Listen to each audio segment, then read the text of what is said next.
छत्तीसगढ़ संगवारियों में अपन के HarshitaNirmalkar और मुन्ना व्लॉग में अपन के बहुत बहुत स्वागत है। तो संगवारियों आज हमें हमारे मोहल्ला तरफ की माता रानी की विसर्जन, तो अभी हम जाबो विसर्जन में, तो बने रहो मोर ब्लॉग में। और जो तो सब्सक्राइब नहीं करे मोर चैनल प्लीज़ सब्सक्राइब कर दो संगवारियों। और थोड़ा धुमाल के आवाज़ आवत है तो मोर आवाज़ थोड़ा कम आती है आप मला, तो कर सॉरी, पर बने रहो मोर ब्लॉग में। संगवारी हो अभी हम नहाना पनबाड़ा में और सब जन रेडी हो गए, सब जन देखो मस्त मौसी वौसी मौसम भी देखो सब जन तैयार हो गए। और अभी हम जाबो मस्त माता रानी के विसर्जन में जाबो संगवारी हो, तो बने रहो मोर ब्लॉग में। सब जन नाचे के इंतजार में, पर अभी तक बाजे तो मतलब बजत है, पर अभी तक नहीं आए है संगवारी। और अकेला नब्बे भी वो अकेला नाचा थे संगवारी हो देखो।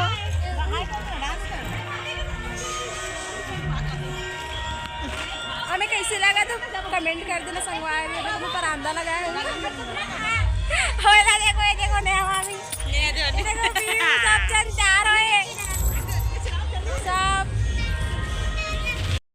तो माता रानी देखो संगवारियों भी हम आ चुके हैं ना अपन चौक, और माता रानी निकला थे विसर्जन होने पर, अभी घुमाई